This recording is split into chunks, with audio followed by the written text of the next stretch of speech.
Guys, আজকের ভিডিওতে আমরা এমন একটা ঘুড়ি বানাইতে চলেছি যেটা বাংলাদেশের হিস্টোরিতে আগে কেউ কখনো বানায়নি, এমনকি আপনারাও আগে কখনো দেখেননি।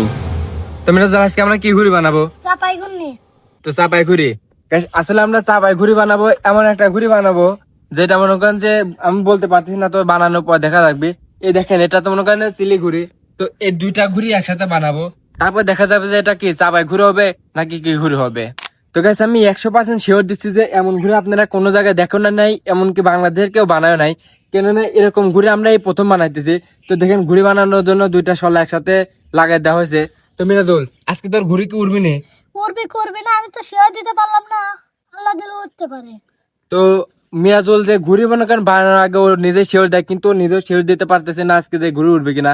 তো ইনশাল্লাহ ঘুড়িটা উঠবে, দেখা যাক যে বানানোর পরে কি হয়। গাইস, আজকে ঘুড়ি বানানোর কোনো ইচ্ছাই ছিল না, শুধুমাত্র ঘুড়ি উড়াইতে চেয়েছিলাম। বাট ঘুড়ি উড়াইতে এসে দেখে আমাদের কাছে কোনো ঘুড়ি নাই, এজন্য ঘুড়ি বানাতে আসলাম। আর প্রতিদিন একই ঘুড়ি বানাইতে বানাইতে আমরা বোরিং হয়ে গেছি, এজন্য আমরা আজকে ট্রাই করতেছি যে একটা নতুন কিছু ঘুড়ি বানাবো। তো নতুন করে আর কি ঘুড়ি বানাবো, সব ঘুড়ি তো মানুষ বানিয়ে ফেলেছে, কিন্তু আমরাও চাইতেছি যাতে আমাদের ঘুড়িটা কারোর সাথে না মিশে যায়, আমাদের ঘুড়িটা একেবারে ইউনিক বা আলাদা হয়। এজন্য মূলত এই ঘুড়িটার প্ল্যান করা এবং এই ঘুড়িটা বানানোর জন্য বসে পড়েছি। তো গাইস, আমরা ঘুড়ি বানাইতে বানাইতে দেখে নিয়ে যাই মাছ মারা শুরু করে দিলাম। আমাদের যে ঘুড়ি বানাইবো আড়াইশ আমাদের ভাইস্তি জসিম দেখে নিয়ে জায়গা বলে অনেক মাছ। একসময় আসলে এদের তলা গেছিল, তো তার জন্য খাদ্য বলে মাছ আছে।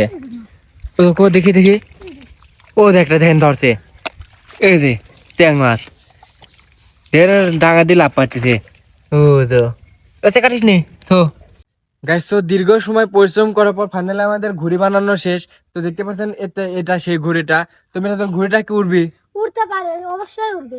অবশ্যই উঠবে। তো আমরাও আশাবাদী যে উঠবে, কারণ আমরা অনেক পরিশ্রম করেছি। তো দেখা যাক ঘুড়িটা ওড়ে কিনা। গাইস, আমরা অবশেষে মাঠে চলে এসেছি ঘুড়িটা উড়ানোর জন্য। তবে এর আগেও 3 দিন এসেছি, বাট বাতাস নাই, যার কারণে উড়াইতে পারি নাই। আজকেও বাতাস নাই, তারপরে আমরা এসেছি, কারণ আমাদের ঘুড়িটা উড়াইতে হবে, আজকে বাতাস থাক বা না থাক। আর এই ঘুড়িটা আমরা খুবই কষ্ট করে বানাইছি। যদি ঘুড়িটা ওড়ে তাহলে আপনারা সবাই কিন্তু সাবস্ক্রাইব করে দেবেন, কেননা আমাদের চ্যানেলটা মনিটাইজেশন হওয়ার জন্য শুধুমাত্র 1000 সাবস্ক্রাইবার কমপ্লিট হলেই হবে। তাই গাইস, আর দেরি না করে সবাই সাবস্ক্রাইব করে দেন, যাতে আমাদের 1000 সাবস্ক্রাইবার কমপ্লিট হয়ে যায়, এমনকি আমরা ইউটিউব পার্টনার প্রোগ্রামে চলে যেতে পারি। আর হ্যাঁ গাইস, আমি দেখেছি আপনারা হাজার হাজার দর্শক আমাদের ভিডিও দেখেন, বাট ভিডিওতে লাইক করেন না এবং কমেন্ট করেন না, তার কারণে আমরা ভিডিও বানানো আগ্রহ হতে পারি না। তাই সবাই এই ভিডিওতে একটা লাইক করেন এবং একটা কমেন্ট করেন, যাতে আমরা ভিডিও বানানোর জন্য অনেক আগ্রহী হতে পারি, এমনকি আপনাদেরকে আরো ভালো ভালো ভিডিও দিতে পারি। গাইস, অবশেষে আমরা ঘুড়িটা উড়ানোর জন্য একেবারে প্রস্তুত হয়ে গেছি। ঘুড়িটা উঠবে কিনা তবে জানি না, তবে দেখতেন গাছের কোনো পাতা লইতেছে না, আসলে বাতাস নাই বললেই চলে। তারপরে ইনশাল্লাহ ঘুড়িটা উড়াই দিলে পর হবে, হয়তো উড়বে। মিরাজুল রেডি? 1 2 3। গাইস দেখেন, ঘুড়িটা উড়ে গেছে। ঘুড়িটা উঠতেছে, শুধুমাত্র দৌড় পাচ্ছে, তার কারণে ঘুড়িটা উঠতেছে। বাতাস না থাকলে হয়তো ঘুড়িটা উঠবে না। গাইস দেখেন, বাতাস নাই, যার কারণে ঘুড়িটা পড়ে যাচ্ছে। মিরাজুল দেখেন কনে দৌড় পাইতে কনে খেতের মধ্যে নেমে গেছে, তারপরে ঘুড়িটা উড়াইতে পারতেছে না, শুধুমাত্র বাতাস নাই জন্য।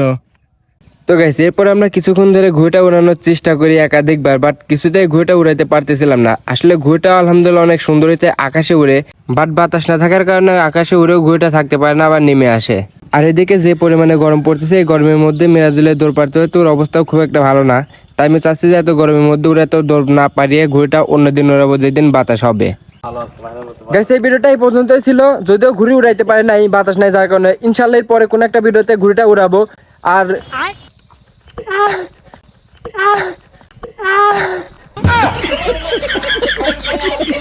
আর দেখা হচ্ছে পরে কোনো একটা ভিডিওতে। ততক্ষণ সবাই ভালো থাকবেন, সুস্থ থাকবেন, সাবস্ক্রাইব করেন। কি আরে বলুন, কি সাবস্ক্রাইব করেন, সুটিয়ে লাল করে দেবো, নোংরামি বার করে দেবো।